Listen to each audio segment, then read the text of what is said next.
చాలా మంది ఏం చేస్తున్నారంటే దేవుడు అక్కడ ఉన్నాడు వెళ్దాం పదండి, దేవుడు ఇంకో స్థలంలో ఉన్నాడు వెళ్దాం పదండి అని అనేక స్థలాలకు తిరుగుతూ ఉంటారు.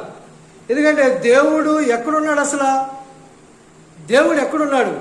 ఎందుకంటే దేవుడు ఆ స్థలంలో ఉన్నాడని కొంతమంది అక్కడికి తీసుకెళ్ళటం, ఈ స్థలంలో ఉన్నాడని ఇక్కడ తీసుకెళ్ళటం. దేవుడి వాక్యము చెబుతుంది సామెతలు 10:30లో, నీతిమంతుడు ఎన్నటికి కదిలించబడడని దేవుని వాక్యం చెబుతా ఉంది. మనము నీతిమంతులుగా ఉండి దేవుని వాక్యము శ్రద్ధగా వింటూ ఆయన వాక్య ప్రకారంగా జీవించేటువంటి నీవు ఆయన ఏ స్థలములో ఉన్నాడని పరిగెలెత్తావు, ఆ స్థలములో ఉన్నాడని పరిగెలెత్తావు.